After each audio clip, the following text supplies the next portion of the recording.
Welcome to the Modest Men Podcast with Jason and Justin.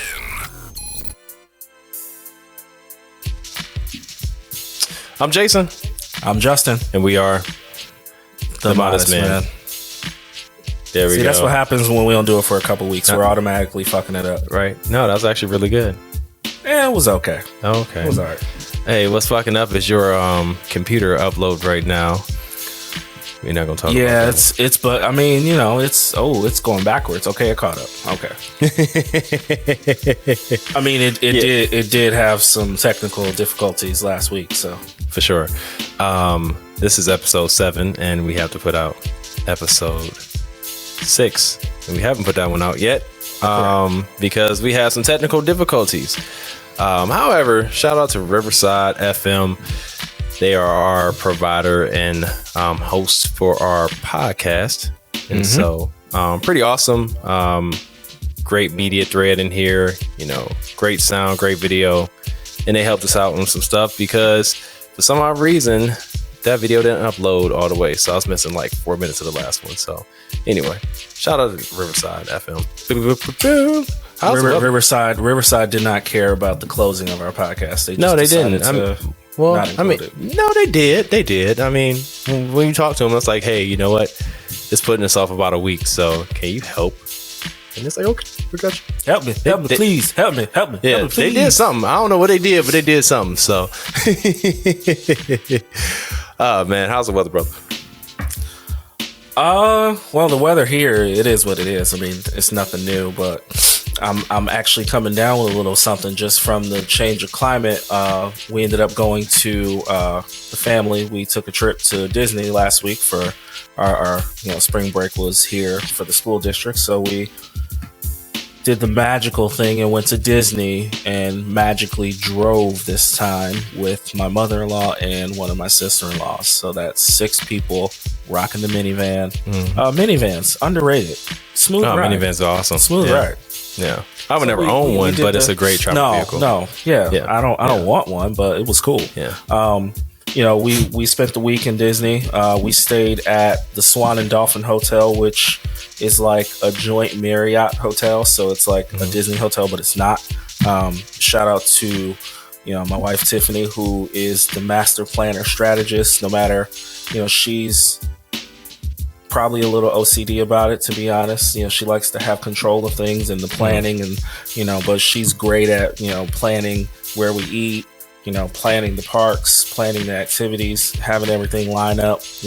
She quietly probably will be a wedding planner in another life or another occupation if the nurse practitioner thing doesn't work out, because she definitely is good at getting things planned out and getting people to agree to be in the same place or go here and there. So we went to all 4 parks, and then we had two pool days, and we drove 16 hours and went to West Virginia, Carolinas way. So that's 77 to 95 into Florida through Jacksonville, Daytona to I-4, which is still, we ain't lived there in 5 years and it's still a hot mess in I-4. There's always accidents. There's always, traffic jams. You got the guys on the bikes weaving in and out. It's a mess down there. But we had a good time. Florida drivers, as we talked about in the previous podcast. Florida drivers. But y'all full of shit. Fuck y'all. But it was back to business as usual in the parks. They have full capacity. They don't have all their dining options open, but they sure bringing the people in there, and that's why I was shouting out my wife, because no matter, it's hard to get any kind of reservation, whether it's chain restaurant on the properties or quick service or at the Disney Springs locations. Like, she's got that shit down to where we're constantly looking every day for reservations. We did the putt-putt. We're a putt-putt family, so we did Disney themed putt-putt. It was a Christmas summertime themed mini golf, and it was cool. We're a competitive family. Okay. Me and the wife tied somehow. I was keeping score, and somehow I let her tie me. I should have gave myself an extra, but I was being honest. But so we had the 2 pool days, we had the mini golf day, and then Monday, Wednesday, Friday we went to a park, and then we drove back Saturday. Did the whole all the way through. We didn't stop overnight, and that was my whole week last week. And I come back and it was 80s and 90s and feeling good. Come back here, it was snowing when we got back, and I done caught a cold. Wow. Now, how's the weather in your area, man? Oh man, shout out Tiffany Marie Tidmore out there. The boss, showing love out there. I was gonna say you missed my spiel. Dr. You missed my Dr. Tidmore. Yes, first and family. He's by messing up my spiel of Justin Tidmore, the Super Bowl winning Cleveland Browns. You are the Super Bowl MVP. Where are you going? We're going to Disney World. Although I expect to hear that shit in the next couple of years about the Super Bowl winning Cleveland Browns. So one can only hope. I got a towel right now. I'm in a big house. I'm in a big house right now. You're in the house right now. I'm in the house. Why are you in the house? Because there are no kids here. My wife is not here either. That's right. They are. He's home alone. I am. I'm in. They're in San Antonio, Texas. Well, you and the dogs. So, yeah. Well, they're outside chilling. It was this random day. It was 81 today, and then it was 91. So then it's supposed to be 75, and then it's supposed to be like mid 50s next week. So I don't know, man. Whatever. Anyway, but it's 81 degrees in my house right now. So. It's very hot, bro. It's 70 degrees in my house. Why don't you open up some windows? No, because if I open up windows, I might hear the dog bark. And we don't have the air conditioner set up yet in here because it's a whole process. Like it's an old school house. The way my bank account is set up, I gotta check in. Something and I gotta save this. Oh yeah. Man, speaking of road trips, man, you remember we drove to Dallas? That was the craziest thing. 2002. Pyramid scheme. 2003. Yeah. Good old pyramid scheme. Oh, man. Prepaid legal. How many of you motherfuckers been in prepaid legal? Prepaid legal. Man. They were the first to, they had the protection for identity theft. Mm-hmm. And, you're right. They were well ahead of the game on that for sure. Yeah. So yeah, it's wild. That was an interesting. That was the first time that I drove that far west. Mm-hmm. For sure. Yeah. So that was actually that's the only time I've driven that far west. Okay. Yeah, it was wild. I remember that, man. It was that was Yellow Jackets and brownies and what else I had? Coffee. Mm-hmm. And I was jittery once I got to Arkansas. A lot of yellow. Those things. The amount of illegal or highly addictive things that we took in our 20s. Oh, for sure. I don't even know. Yeah. I also didn't shave my head today either, so that's why I got the cap on. So it's probably not doing me any good. And yeah, it's hot as fuck, man. Whatever. Anyway, it's been fun, man. Life is good. This door behind me, my wife made it. Yep, that's the bread room door. The sliding door. So it's cool. And then she has this thing about picture frames, man. You remember when we was down in Cincinnati, right? Like had all those picture frames just hanging up. Yeah. Just whose baby is that? It's not our baby. Who's that in the pictures? Oh, I mean, it's just So she said, whenever I die, whatever, just if I go before you, make sure you have a whole bunch of empty picture frames up. Yeah, man, crazy. Got my Foo Fighter shirt on, man. Rest in peace, Taylor Hawkins. Rest in peace. Of the world famous Foo Fighters, one of the greatest drummers in the world. He died. They don't know what the results were, but they were in Bogota, Colombia, and one can only presume 50 years old, father of 3, gone too soon. Yep, been with the band since '97. Was previously the Alanis Morissette drummer. As you guys know, Dave Grohl is one of the baddest drummers of all time, and he found somebody that was on his level, man. And quick story about Taylor Hawkins. We went and saw Foo Fighters back in. Well, we've seen them a couple of times, but we saw them most recently down in Fresno, and that was in December. And it was crazy, man. We had I actually bought the wrong tickets. I thought we were going to the Sacramento show, and I bought the wrong tickets. And I just happened to look a couple of days before just to make sure that we had a hotel squared away, and so you know, it's like Save Mart Center, and I'm like, damn, did Sacramento? So they didn't change it, so you realized you had to go south instead of going. Yeah. I was like, oh my gosh. I said, did the Golden One change their name to the Save Mart Center or whatever? And so it was crazy. And so luckily, I just had this crazy dream. Like, man, I would be so pissed off if we just missed that concert, man. So got down to Fresno, stayed down there in the hotel that we were staying in the Hyatt place. And Rock was like, we got 2 tour buses here, and I was like, well, there's not too many things going on. Fresno State is not playing, I don't think. And, you know, we're at their arena. And we saw one tour bus. When I went to go get food, came back, one tour bus was gone. And then I went to go get something else out the car. And I saw one like directly in front of me. So I'm like, all right, let's see if I can see in there. So I'm looking. Didn't see anything. So, you know, great concert, come back. I was like, babe, let's just go check to the end of our hall. It's 5 floors in our hotel. And so just go see if the tour bus is back. So they weren't back. And then I went to go heat up our food downstairs because we didn't have a microwave in our room, which was the strangest thing. So in the common area, a whole bunch of people, you know, from the concert, whatever was there, blah, blah. And I see a guy with the sweatshirt on, about a guy by my size, whatever. And he has a Foo Fighters emblem on this sweatshirt.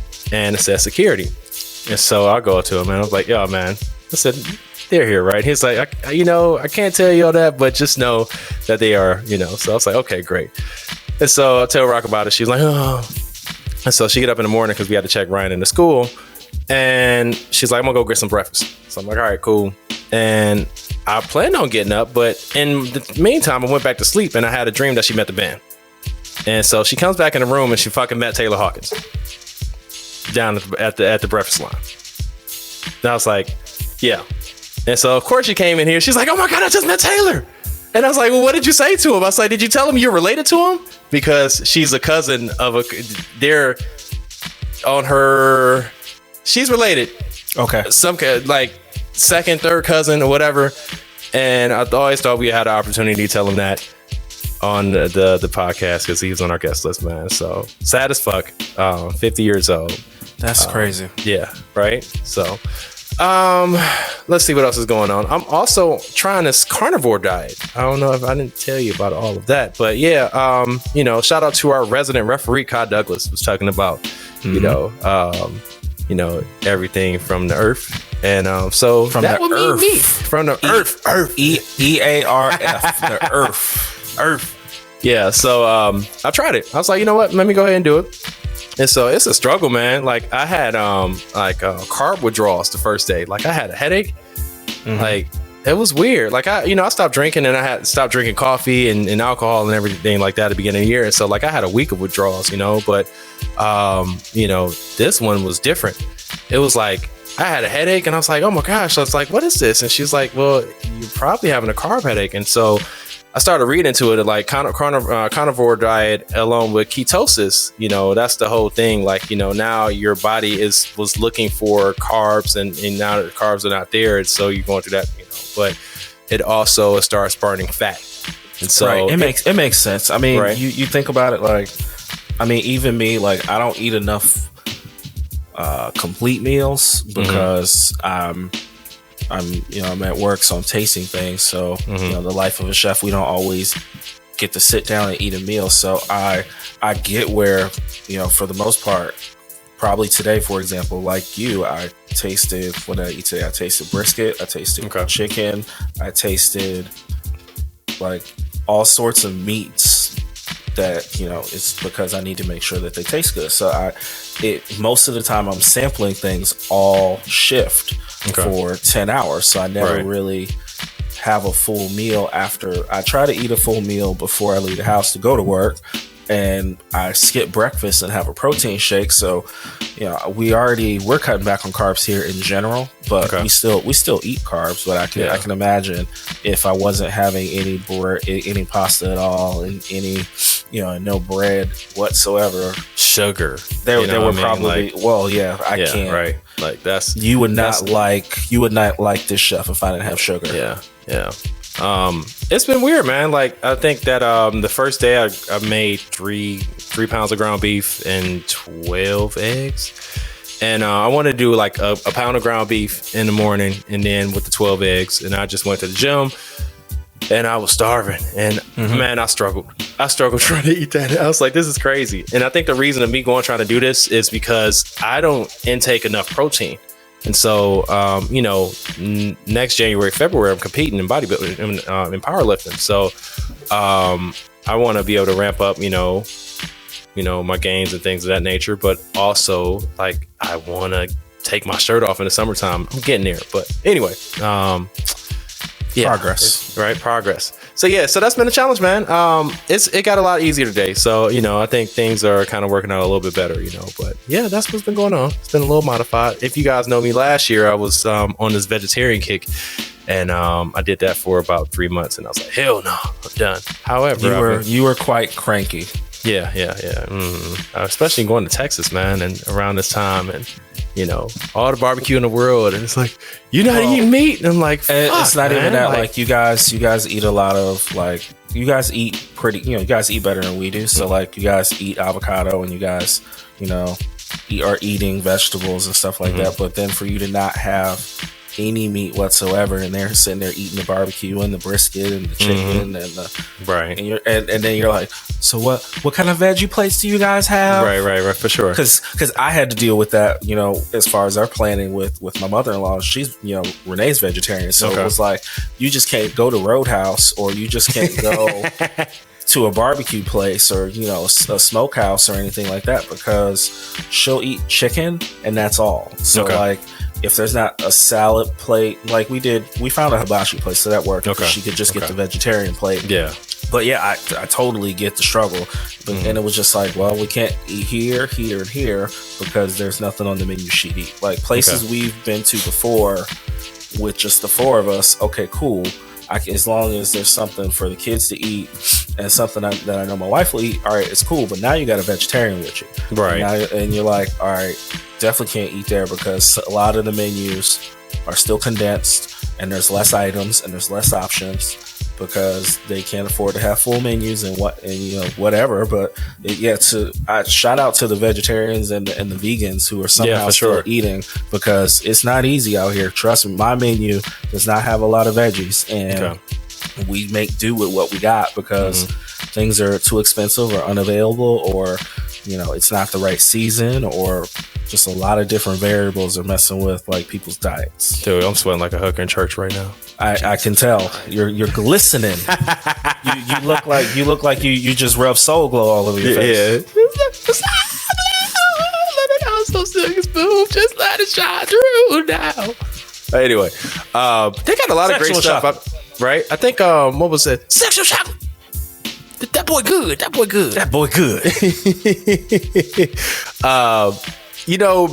Beyond Burger, Beyond Meat, great brand. What was the other one? Morningstar has some good stuff. Incognito. Incognito. It's so we mix a lot of that stuff in too. So I definitely want to change it up. While you were on the road traveling to Disney World, a lot of stuff happened last week. Right. So we were on you were supposed to join and you couldn't, but we'll do that again on Blur.radio. Shout out to Blur.radio, Mike Stidham, DJ Elokari, Thick Ash, it's Kenny. It was a whole bunch of people on the show. It was fun, and so it was a crazy time. And we were on there for 2.5 hours, and on blurdtv they have the Twitch stream on there. I have to put that up on our Instagram. It was fun. But we also broke while we were recording. It was a slap scene across the world. That did happen while you were recording. Oh man, and Thick Ash was like, hey, I just read it that Will Smith just slapped the shit out of ChrisRock on the Oscars. And so we were like, so we all put our phones and hopped on Twitter or whatever, was just looking at it. It's like, oh my God, was that real? Was that a work? Like, oh my God, it was crazy.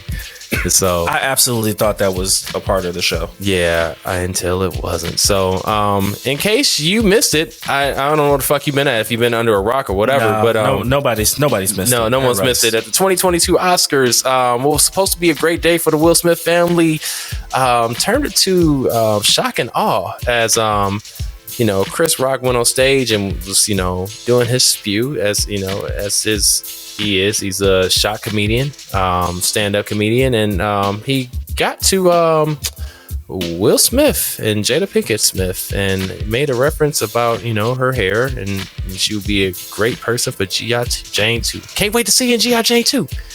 And everyone was laughing, and Will was seemingly laughing too. And then he did laugh. He did laugh. And then Jada was like, oh. And then Will walked on stage, his happy ass, and just what a pow.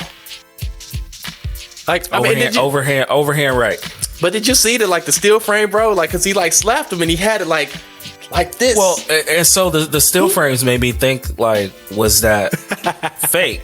Because the way he did it looked like it would look if you were gonna take a punch without fully taking a punch. Right. Like, it for sure looked like two actors on stage playing around, and the way he did it, it was the angle. Right. Our backs is to Will. Right. ChrisRock has his hands behind his back. Right. He's not bracing for impact. Not at all.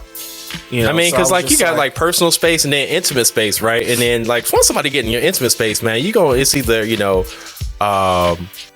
fight or flight. You know what I mean? It's like you gonna either throw something or you gonna run or dodge or something, man. Like, you're just not gonna let another man get in your space. I don't know. It was weird. And then Will walked back and got to a seat, and then and then he started yelling. Well, he started yelling, right? He's right. like, keep my wife's name out your fucking mouth. Like, when he did that, I was like, when I heard that part, I was like, oh, I think he was serious. Yeah, right. And then he said it again. Right. Keep my wife's name out your fucking mouth. And I was like, oh, that was real. So, but I guess it's a combination of things. Like, you sent me the book, right? Right. So I haven't dove into it yet, but I can imagine the things that he's gone through in the last 5 years has been a lot, right? And just on the outside looking in, right? Then this is not the first time that ChrisRock has said something about his wife, right? So you can be a comedian and you can have a monologue without attacking anybody personally, right? And he had a movie about black women's hair, right? Like, for you to then turn around and attack this woman, not knowing what she's actually going through, thinking it was just something she chose to do, right? And that's completely insensitive, right? Well, and so like, just to finish up my thought, like, I get why he did it, even though he thought it was going to be okay to laugh, and then he realized she was upset, so it then triggered him for everything that he's been going through, and everything he's had to put up with, and all the shit people been talking about him, and all the shit that's been said about she really loved Tupac, and whether she actually admitted that something happened between her and Tupac, and then the August thing, and everything that's been said about his family. For some reason, ChrisRock saying something for the second or third time about his wife was that point of, oh, she looks unhappy, I gotta do something. But he could have yelled and not even got up, right? Right, of course. But the fact that he literally got up and hit somebody, and then he refused to leave. They asked him to leave, and he refused to leave. Right. And then he turned it into, like you said, it's supposed to be a great night. He won. And then turned it into... We said he was going to win. We did. Actually, we did. Yeah. And he turned it into defending, I had to defend my family's honor the way Richard Williams did. And I was like, well, maybe we didn't have to marry that into, your speech. Like, you Richard Williams, by the way, said that he did not condone of violence in that act. So he didn't appreciate that. Shout out. First, let's put a couple of things into context real quick. So I guess Jada came out in December of 2021 saying that she has alopecia. Yes. Which is hair loss, autoimmune disease. And so I didn't know that was public. There's a lot of things that said on the Red Table Talk. And you might not have watched it, but like it's been public knowledge about her hair condition. I didn't know. Watched her show because you know what? I'll say this: Jada Pinkett is fine. Always been fine. Okay, like I mean, she's glowing in her age of what she is. She's wore her hair long. She's wore her hair short. She's, you know what I mean? So like, who knew? You know, I don't, ignorance, whatever. I don't know. I mean, it's a very, interesting topic. I think that back in when they were trying to boycott the Oscars back in 2016, and due to lack of black representation, based on film and also in the actors and actresses as far as the nominations, there was a movement by the Smiths to boycott. And they talked to ChrisRock, who is a well-known host of the Oscars, and he decided, no, I'm not going to do that. And then he made a joke about it at that Oscars. And so it's been kind of a running line of jokes with him and the Smith family. Right. But you know what? Mary Berry and how many other people he joke about, right? Like, I mean, at the end of the day, like they're comedians, I think that, it's, there's a time and a place for it. If you got something to say about it, you could say it afterwards. Like you didn't have to make that thing about you in that moment. Right. And that was the part. And we don't condone violence. Oh no, for sure. Like he should not. He should not say that, right? Well, yes, that's coming from you being at one time quite a violent guy. We grow, okay? But you know what? And I can't wait for you to read the book. And we'll have a whole segment about the book, once you get through it. Okay. I said it. It's like Will, he made a famous line in that speech. He said, love will make you do crazy things, and that, I'm defending the defenseless. And, Will and would admit by his own account that, he's been a coward the majority of his life. And so, at that moment he was fed up.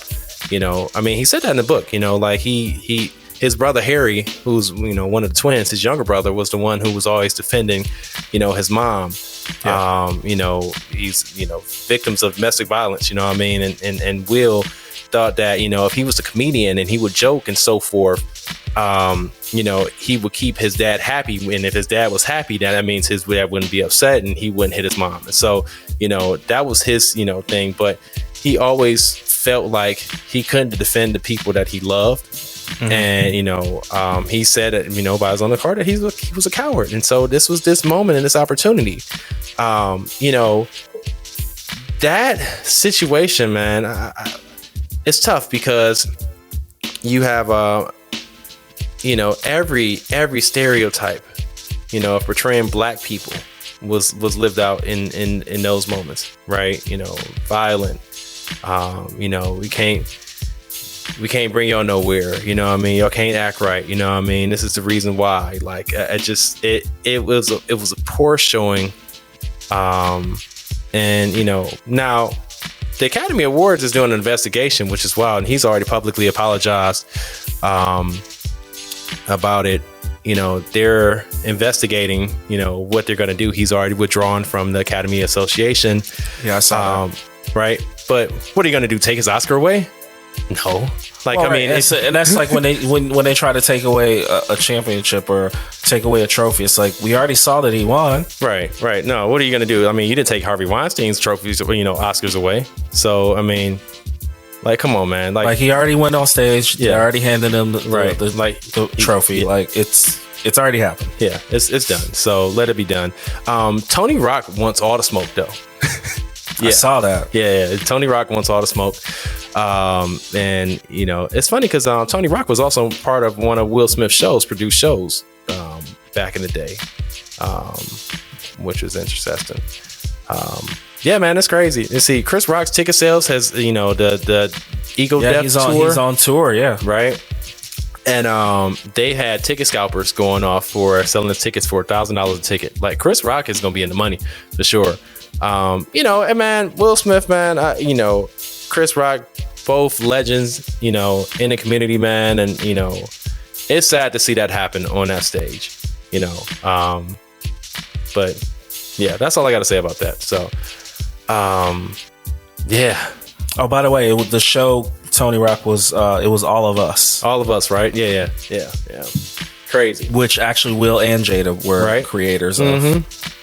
Yeah, but you're not gonna talk about my brother, But there's also, I wish Charlie Murphy was alive, man. I wish Charlie Murphy was alive. You would have heard Charlie Murphy talking about this motherfucker slapping Chris Rock, right? He said, in the famous words of Charlie Murphy, when Rick James slapped him, he said, you just don't slap no man. You slap a man, there had to be a duel after that. Somebody had to die. All right. And so, what's that? The celebrity boxing match, right? Mm-hmm. Yeah, I wish we had those. Man, he slapped Chris Rock like Batman slapped Robin. Okay, and the meme, yeah, right. Ow. That's what keep my legs up. Oh my god, man. I'm gonna talk about this, and we're gonna talk about this, and then I'm gonna get out the way because this is your area of expertise. But we gotta talk about it, man. This has been blazing up social media. Paula Patton. sorry, guys. I rolled my eyes. You can't see that I rolled my eyes. You will see it. You will see it. This is on YouTube. Okay, so we're just gonna play the video of Paula Patton and her mother's famous fried chicken recipe. All right, we just gonna talk through it. I'm not playing the audio because it's just, actually I might play the audio later. All right, so we got to get a pay by play. Okay. Paula Patton. So right, it looks like she's got food in the sink, chicken in the sink, multiple bags of chicken. And if you don't know who Paula Patton is, she was famous ex-wife of Robin Thicke. She was Mission Impossible star. She's been in a ton of movies. You know who she is. So the next step, she took it from the sink, and I don't use bags anymore. I just use clear bowls, glass bowls or whatever. So she had this. She put her look like breadcrumbs or flour, and I'm like, all right, cool. But then the next step, she didn't add anything to it, right? So. There was no flour, egg, panko. There was no flour, heavy cream flour, nothing, right? I didn't see any seasonings, any salt, any pepper go in these. I do pepper in the flour and then, or in the egg, and then I do salt in the flour and paprika and, whatever, a little bit of red pepper. Right. Crushed red pepper. So now she's got chicken in the pot, in the heat, in the oil, and she's grabbing Lowry's, and she is adding seasoning while it's in the oil. Now we gonna pause this real quick. Now I just got to say this is for everyone who is out there. Atlanta's back on season 3 or 4. Is it 3? 3. Okay, season 3. Atlanta's been off the air for a few years. We've been waiting on it. I mean, yeah. And in their first episode called 3 Slaps, all right, it talks about the Hart family kids, and I still have to look this up. We were talking about this on Blur.radio, how this is a true story. But there was a scene where this couple who adopted these black kids, or foster parents of them, they were making fried chicken, and fried chicken was literally like they had raw chicken, they put it in flour, and then they put it in the microwave. Yes. Okay. So when I saw Paula Patton putting the chicken in the flour, right, like with no season or anything like that, I was like, are you gonna put this in the microwave? I was like, is this a thing? Like, I just got really excited about it because I was like, I just saw this shit on Atlanta and I'd never seen anybody do that. But yeah, I gotta put what? Anyway, so she did not season the chicken before it went in any of the flour or whatever she was using, let alone the fact that as we back up, she was, air quotations, washing the chicken. Bro, you and I and whoever else, we all pretty much know how to cook between most of our friends. Like, there's not a physical reason that she should have ever been taught to wash her meat. in the sink where you wash your dishes and clean your dishes. Now you have raw chicken all splashing all over the place. Like, she didn't Salmonella. Yeah, Uncle Sal is all over the kitchen right now. You gotta say it in the voice of Reggie Noble, And it's cute. She's showing paprika and all this stuff. Like, let alone she's using Lowry's and the same things that are in the Lowry's.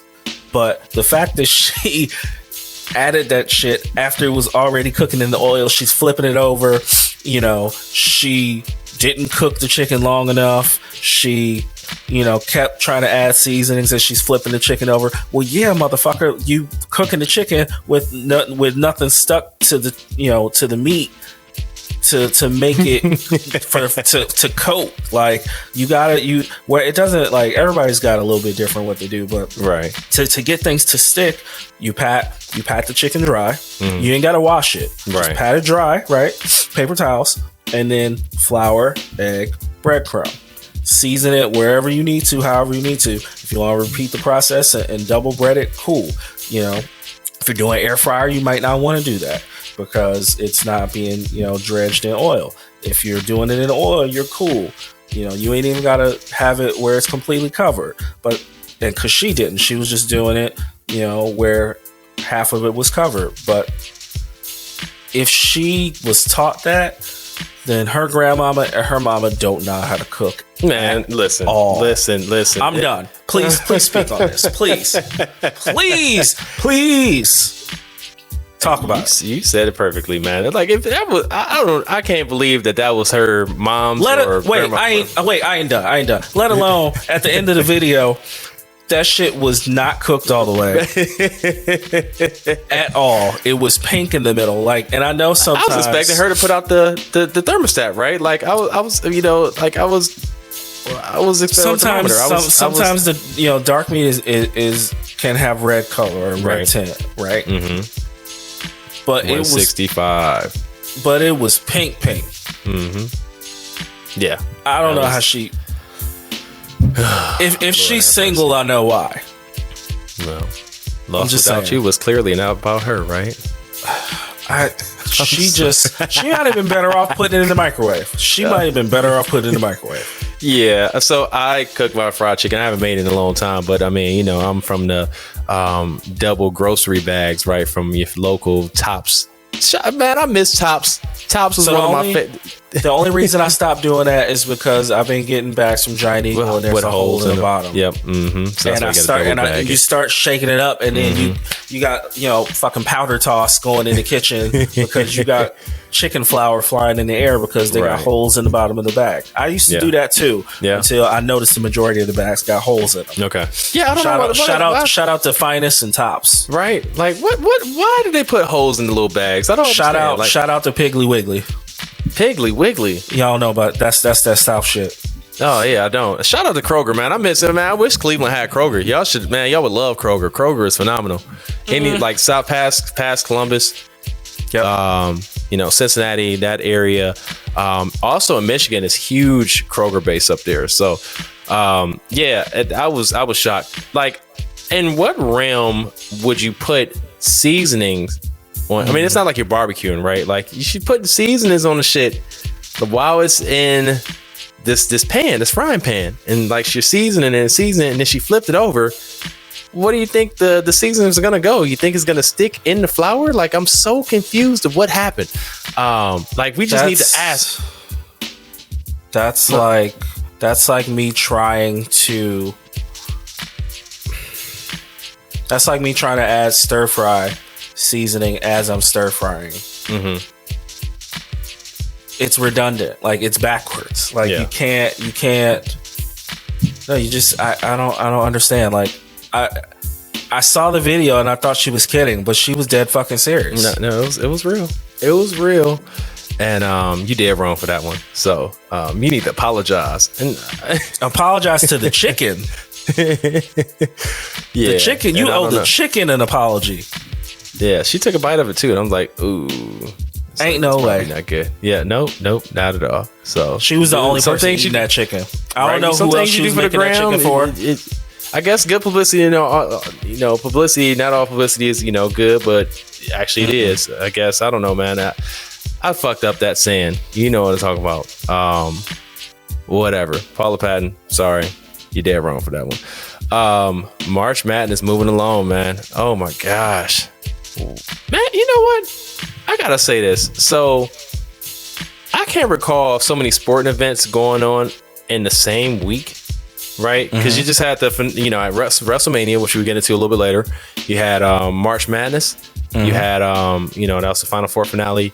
You got the start of baseball, Masters, basketball Masters going on this week. I mean, it's wild. The women's, Final Four women's tournament. Shout out to South Carolina. Yeah, John Staley Coach Don Staley, right? And Aaliyah Boston, beast. Did you hear what she said? That's the first time UConn lost when they got to the championship game. Yeah, ever. Yeah, crazy. She said that her picture was posted everywhere of her crying, missing that shot and crying. That was last year when they played Stanford, and she got a redemption. There's a lot of things happening. NBA season's wrapping up. Lakers missed playoffs. Yeah. No, I mean, we knew they were bad. I just didn't know how bad that was. We talked about our first episode. What are you going to do with Russell Westbrook? I expected the team to move on him, which there's reports that, Charlotte may be in contention, but I'm like, what are you going to do with him? Are you going to eat his contract? Are you going to trade something for him? It's a mess, man. Frank Vogel's going to get fired, but yeah, we got to get, man. It was some of the best basketball I've seen in a long time, and that was great. Oh, for sure. Yeah, it was great. It's a lot. Yeah, right. You had the St. Peter's, who got to the Elite Eight and had a chance to go to the Final Four. They were a 15 seed, which the 15 seed had never advanced on to. You remember where they came from? What you mean? What state are they in? They're in New York, right? Yeah. Jersey. Well, okay. New York, Jersey. Yeah. Tomato. The George Washington Bridge separates them. Yeah. And their coach went over. He got a promotion. He's Seton Hall's coach? Seton Hall, yeah. So something about that, it was kind of crazy. Their head coach, and I can't remember his name, but he was a McDonald's All-American, and he was a McDonald's All-American game MVP. It was the same game as Kobe Bryant. Yeah. Really? Yeah. Wild. Yeah. So North Carolina, Hubert Davis. First time North Carolina and Duke played each other ever in a tournament and happened to be in the Final Four game. Coach K's final run, glorious run for him. Shout out Coach K. But by the way, the coach was Shaheem Holloway. There you go. Thank you. Yeah. That was crazy. And then you had Kansas on the other side of that. They played. Ooh, who did they play? I can't. Damn, was it that unmemorable? It was. That's because it's Villanova. Yes. Okay. Right. Jay Wright, Villanova. They talking about firing Jay Wright before a few years ago, and then he's reeled off 3 Final Four appearances and 2 national championships. Well, yeah. and honestly, Bill Self was known for the guy choking. So yeah, for sure. I wouldn't have been surprised if Kansas had lost. Right. Villanova has been consistent. Yeah. So that game, just a fun fact. So Coach K and Duke lost to North Carolina in the ACC tournament, and that was right. And so that was something. Also, Coach K's last home game, and it was also Coach K's first game he ever coached back in 1980. His first game he coached was against North Carolina, and he lost. And they gave him his last victory. I mean, his last loss. And that was a hell of a game for now. Yeah, I mean that's. We guess he's done, but no, he's done. He's done. John Shire's taken over. He's done. 42 years. He's not coming back. He had his farewell tour, as so to put. Him getting to the Final Four was a big one.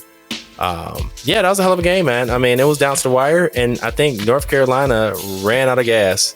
And they had a game against Kansas, and they blew that one. They had a 16-point lead going into overtime, and they blew it. Kansas came back. That was not good. Yeah, that was crazy. Yeah, wild. Yeah, man. Well, I mean, and then the championship game, like, Kansas was not in the game at all. Like, they were down multiple times over 10 points. They started slow.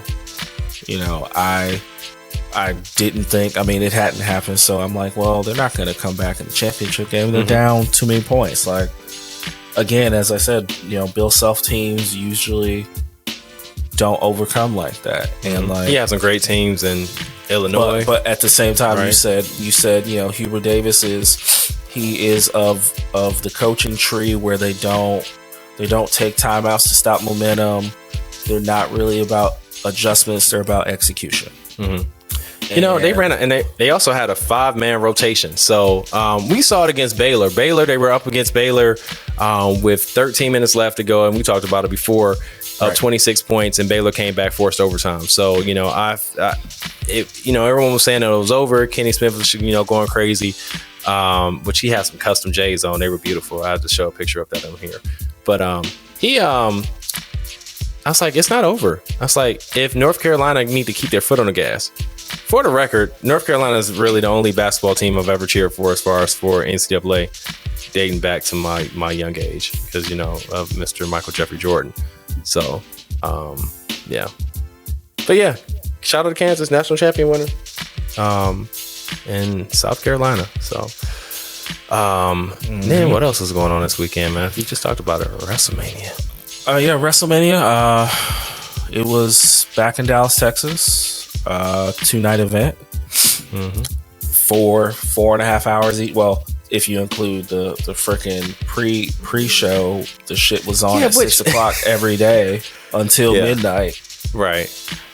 And they had the NXT show on Saturday afternoon at 1 p.m. Right. So literally that night one started at 1 p.m. and ended at midnight. Yeah, it was crazy. It's nuts. What are your thoughts? I think night it was one. night one. I think it was a successful event overall. Night one had the lineup threw me off, but I assumed, you know, 316 would close the show. I think they left it open to interpretation because they weren't sure if he was going to actually wrestle. Night one was amazing, though. I mean, you had the return of the prodigal son. You know, Dusty Rhodes' son came home. The American Nightmare. You know, Cody Rhodes. They kept his AEW interest music. They kept everything that he was, you know, his full gimmick, and he came out and he wrestled Seth, and, you know, you got two guys that can work, so that was awesome. You know, Becky Bianca might have been the best women's match I've ever seen. And that beats last year's, you know, Bianca Sasha championship match. That was a good one. Both of those are really good. You know, they main evented night one, I believe, last year. Yeah. And then, you know, so that was awesome. You know, Becky had all the emotions of someone trying to hold on to the title, and, you know, she's a better villain, and there's a theme with a few of these wrestlers. She's a better villain than she is a heel, for sure. What else happened that night? Was that who opened the show? I mean, the opening, like, you know, the tag matches are hit and miss. You know, so it was Usos. The Usos won. Usos not losing the title. Like, I mean, that's just, I think it's just written in their contract that they're never going to give that up. If they do, they get it back, right? It definitely looks like it. Down since day one, you know. Like, you know, but like day one versus day two was definitely the better, total better performances. Like, I don't know if they just were doing things on the fly, kind of like how Royal Rumble ended up. But you got to think that this was the plan for WrestleMania, the way they did things. But it it didn't seem like there was enough good matches on the second day versus versus day one. I think you know, it was just weird how that ended up happening. But they had a few surprise matches. You know, I I don't know. It was, but there was still things that I didn't really care. Like Drew McIntyre beat Happy Corbin. Didn't really care. I actually didn't care that Charlotte beat Ronda.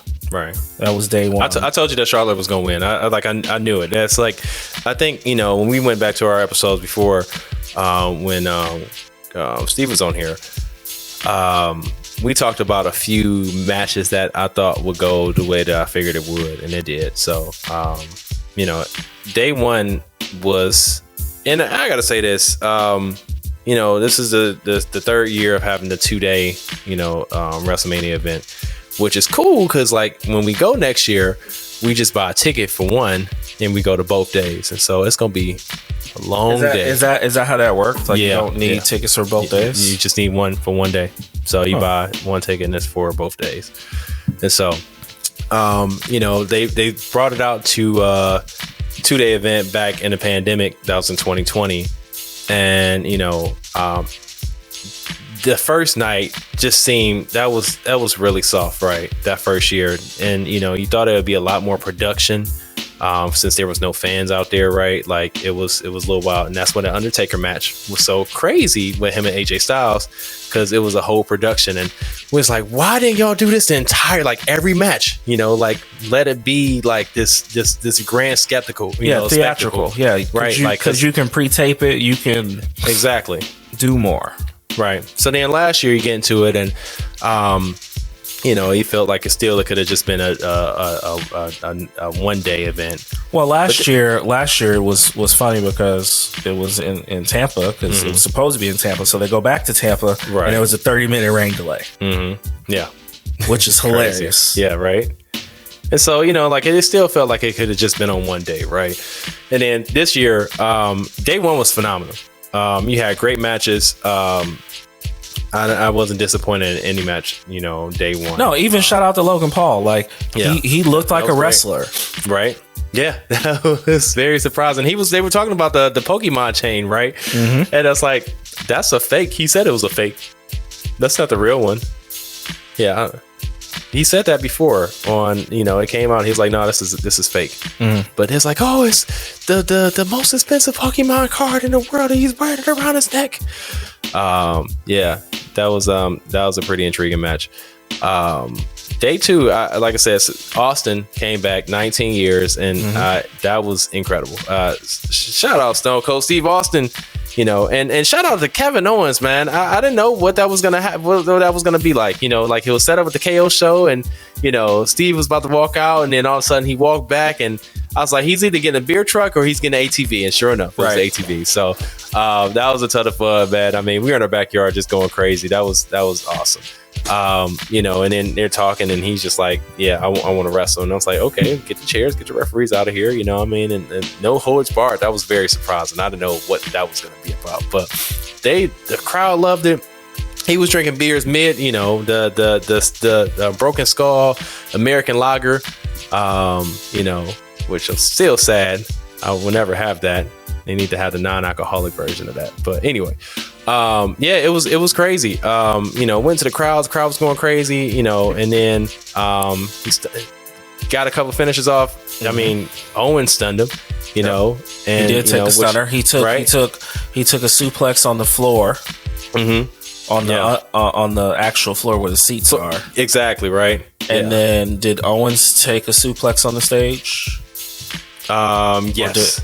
Right. So like, yeah. I did not expect that at all. Like, Austin's if it was 58, right. He's like 57 or 58. Yeah. If it's in the ring, okay. But it was like, all right, if he's wearing jorts and knee braces and boots, it's on. And he's ready to go for sure. Yeah. No, he was ready. It was beautiful, man. And he got his finish that he wanted. He got. 19 years ago, The Rock, won and, finished out there, and that he finished out his wrestling career like that, with an L. And, I know that even though it's predetermined as far as the outcomes, that still had to get to him, So, and it did. And so I'm glad he was able to get his finish, Stone Cold Steve Austin, one of the most polarizing figures ever in wrestling. And, you didn't hear pop like that. I haven't heard a pop like that in a long time. I mean, it was crazy. So, Pat McAfee and Austin Theory, that was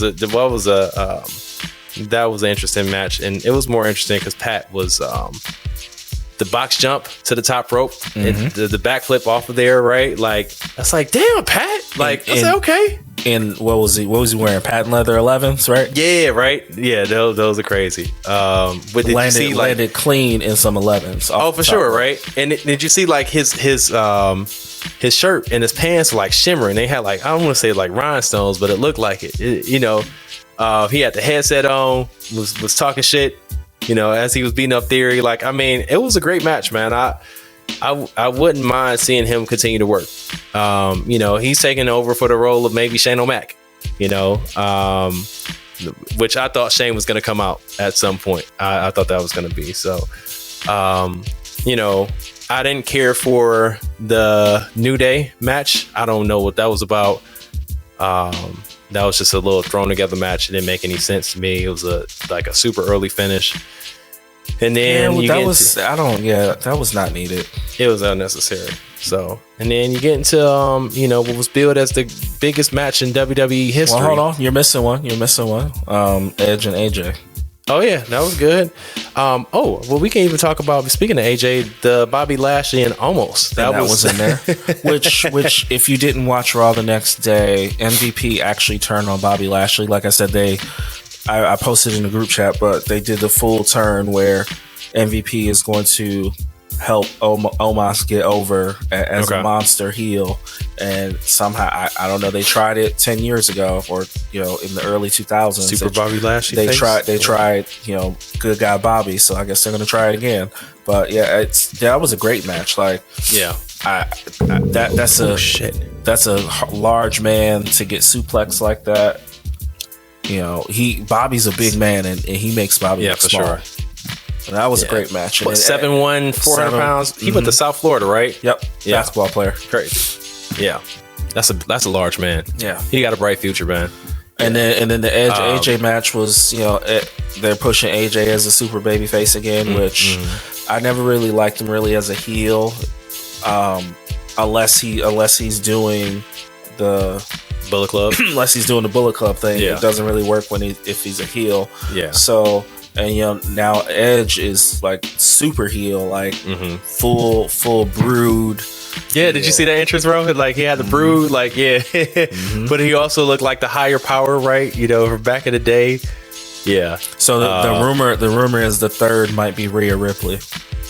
Really? So it would be Edge, Damian Priest, and Rhea Ripley. Yeah, and I didn't care for Damian Priest, you know, being on the side like that, you know, and that's how AJ was distracted. Like, it made no sense. He was just staring there. Like, what the fuck was that about? I don't know. That was weak. I didn't watch all of the Sami Zayn, Johnny Knoxville match. It was actually done well. Yeah. For what they are, Wee Man suplexed Sami Zayn, which is awesome. Pontius came out with the thong. Right. They had all the, there was mouse traps. Like, mouse traps were glued to a table. Right. And Sammy went through the table. There was like a big hand that smacked Sami Zayn that was over by the announcer's table. Okay, right. There was like fireworks went off and distracted Sammy. He was on the top rope and he pushed a button and fireworks went off. Right, for sure. It was done well. Like, they can only do that once, but it was done well. Like, I expected everything I saw in that match. Yeah, absolutely. That was crazy. What was the other one that was? I got to shout out to Becky Lynch and even Bianca.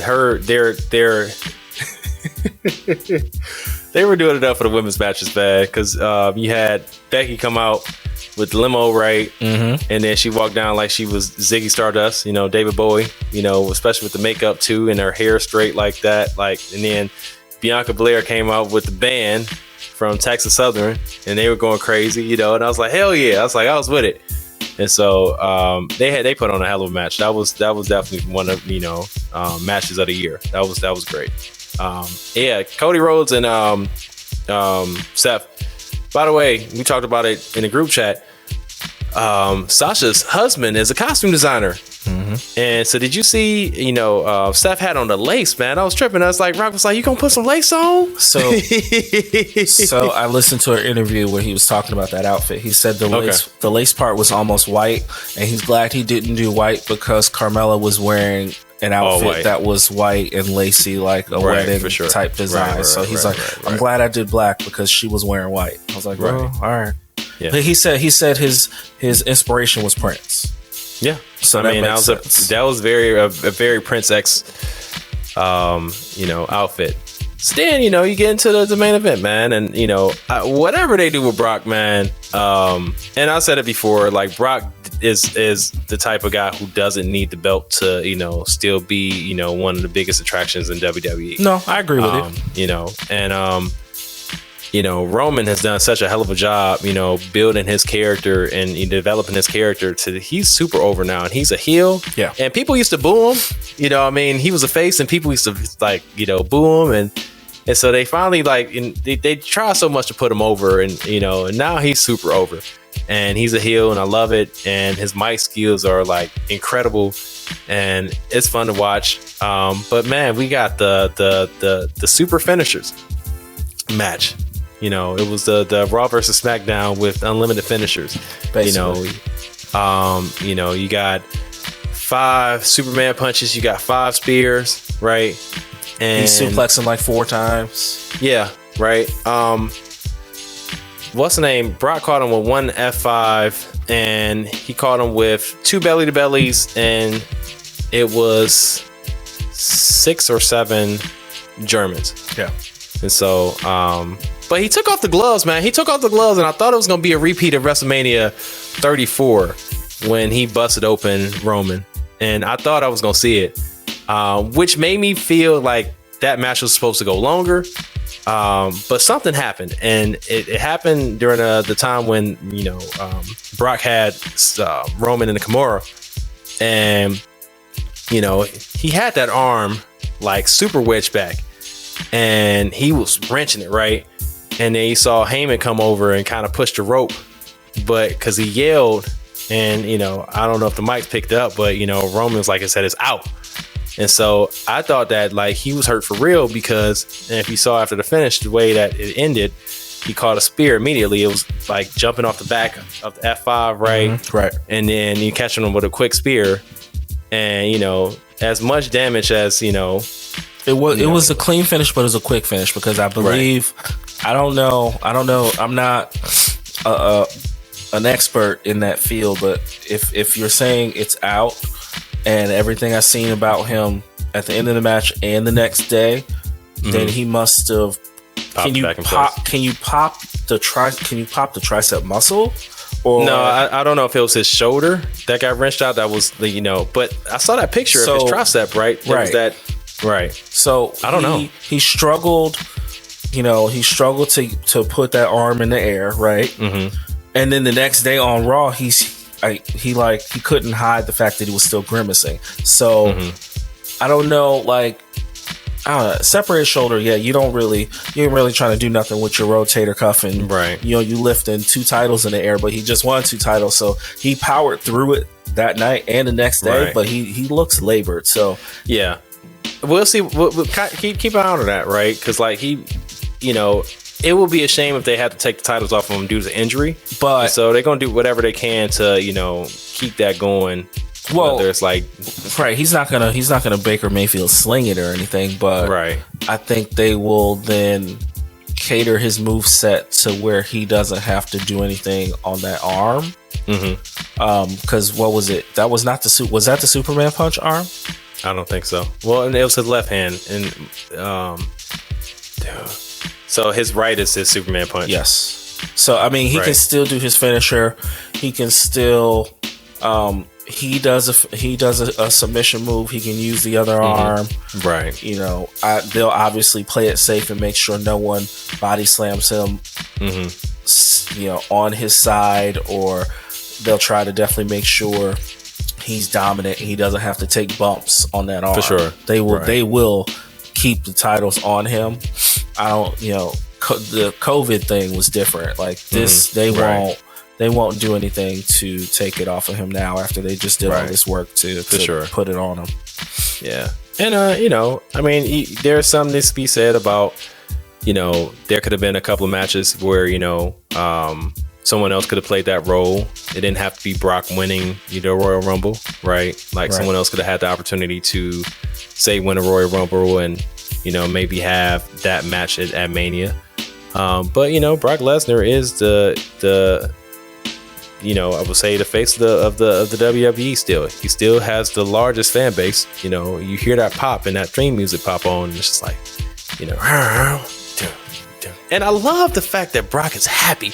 Like, it's scary. You know, it's scary, right? Oh, my favorite part, man, is when, you know, Paul grabbed the mic, right, did, you know, his intro, and I thought he was going to keep the mic for, you know, do Brock's, and then Brock grabs the mic, and, you know, like, that was amazing, man. Did his best Paul Heyman, and it was fun, man. And he was smiling throughout the entire match, man. And even when it was over, he grabbed with his right hand, he grabbed Roman's neck.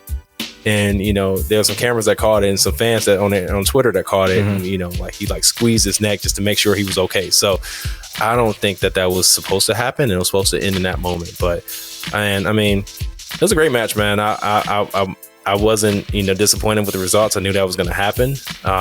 You know, it would have been a bigger surprise if Brock actually won the title. Oh, for sure. It's like, okay, right. So, you know, but it's an interesting way to close out that it needs to close out, but it's just an interesting way to close out their, you know, series. Right now, it's 3-2 Roman. And, you know, the way Roman has terrorized Brock Lesnar throughout, you know, this past year, right, it's a little wild. So I thought he was going to get a little redemption against Paul and, you know, a little redemption against Roman. So how long do you think that they'll do the 2 title / 1 title or one guy? I don't know. I mean, I think that when you have it split, you have a lot more opportunities for people. You got so much talent on your rosters. Even after all these cuts. Right. It just doesn't make any sense. Like, so what? Cody just came back, right? And, you know, like, he's gonna get a title run, you know, because he said it. I mean, in his promo, he did a hell of a promo on that Monday, and he pretty much said, you know, he wants to win the title for his dad. He doesn't want to settle for mid-card titles. He doesn't want to just be complacent with being back. He said he's there to win, and he's there, and he's done the work. Yeah. He's done the work, man. I mean, he bust his ass, and, you know, in AEW and also in the indie circuit, to make everyone forget about Stardust. He's earned it. Yeah, for sure, 100%. So, man, fun weekend. It's in LA next year, and we will be there, and we will probably do a couple live podcasts from down there too. So I'm really excited about that. Yeah, that could be interesting. Like, what are we gonna do? We gonna post up in the hotel lobby, like, act like we're on Radio Row for, like, when the Super Bowl is on Radio because Row. We are the media. And we are the media. Don't you forget about it. We're the media. We're gonna get that hashtag. We the media. Hashtag we the media. Yeah, man. So, once again, super fun, brother. I appreciate you. Oh yeah. Yeah. Welcome back. Among the land of the living. It was weird not talking to you over the past week too. So welcome back. Welcome back. Lord have mercy. We got so this episode will come out, and then we got Rob Jenners. Got the big dog joining us. Tell the people about that man. Yeah, Rob Jenners is a 20-year vet in the game, in the worlds of radio personalities and podcasts and what have you. He's done such shows as the Big Shaq Cast with Shaquille O'Neal, the Diesel, and the Big Shot Bob podcast, which is on Podcast One. So he will be joining us. We'll do a fun game with him, and he'll tell us about his adventures. It's funny, Rob has been called Rob Jenkins, and a Shaq shout out on when he was on Inside the NBA. And he said, you know, I got to get on producer Rob Jenkins. And so, you know, Rob gave him shit for that. He's like, you called me Rob Jenkins, it's Jenners. So, super excited, man, to have him on the show, joining the Modest Men podcast. So, yeah, thank you again, all you fine folks out there, for tuning in and listening to us. Yes, thank you for putting up with us. Right. Check it also out on YouTube and all of your favorite streaming services. Check out our beautiful mugs on the camera. Yep. There we go. Your favorite uglies. Find us on the social media. J.T.Jenkins on Instagram, and JT with the shot, and the chef Justin. Yes. On Instagram. Like my photos. I make delicious meals too. Yes, you do. So bon appetit. Bon appetit. All right, y'all. Peace and love. God bless y'all. Peace. Peace out, y'all.